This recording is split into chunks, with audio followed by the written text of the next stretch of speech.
बिस्मिल्लाहिर्रहमानिर्रहीम, अस्सलाम वालेकुम। कुछ दिन पहले रेस्क्यू कंट्रोल रूम को एक कॉल मौसूल हुई जिसमें बताया गया कि एक बच्चा है जिसको करंट लग चुका है। तो जैसे ही हमारी यहाँ से मेडिकल टीम एम्बुलेंस लेके वहाँ पर पहुँची तो मौके पर क्या पाया गया, उस बच्चे को एक गड्ढा खोदकर ज़मीन में इस तरह से दफनाया गया था। तो आया आपको ये बताने का मकसद ये है यहाँ पर कि इस तरह से उस बच्चे की जान नहीं बचाई जा सकती।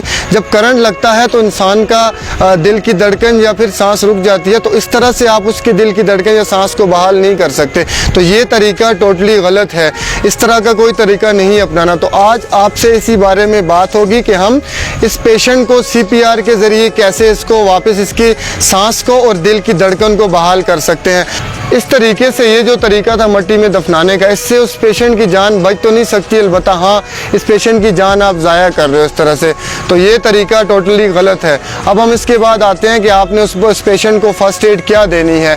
तो हम नेक्स्ट उस पर चलते हैं। अभी ये जो तरीका था ये टोटली गलत है, इससे इसकी जान बच तो नहीं सकती, अलबत्ता जान ज़ाया कर रहे हैं। अब हम आपको नेक्स्ट बताते हैं कि हम इसकी जान कैसे बचाएंगे। सर आपने सबसे पहले ऐसे विक्टिम को, ऐसे पेशेंट को किसी हार्ड सरफेस पे लिटा लेना है, किसी तख्ते पे या कोई हार्ड सरफेस हो।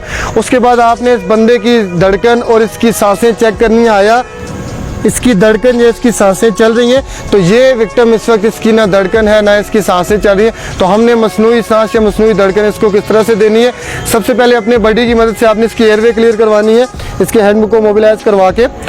उसके बाद हमने क्या करना है, यहाँ पर निपल टू निपल एक लाइन क्रिएट करेंगे। तो यहाँ पर एक हार्ड जगह है कि स्टर्नम बोन जिसे हम कहते हैं, वहाँ पर मैं अपने हाथों की मदद से 30 कंप्रेशंस दूंगा इसको, जो CPR का प्रॉपर तरीका है। मैं यहाँ पर कंप्रेशन देने लगा हूँ 1 2 3 4 5 6 7 8 9 10, यानी कि आपने 30 कंप्रेशन इस तरीके से दे दी।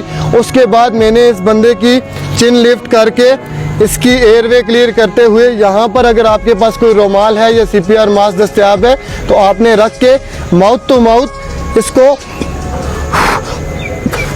दो आपने इसको आर्टिफिशियल ब्रेथ देने हैं, जिसके बाद इसकी धड़कन या इसकी सांस बहाल हो जाएगी। अगर तो मैं दोबारा चेक कर रहा हूँ,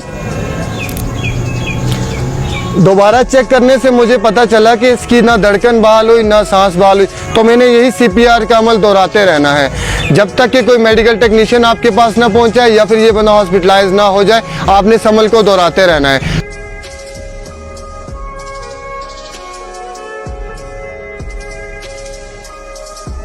तो ये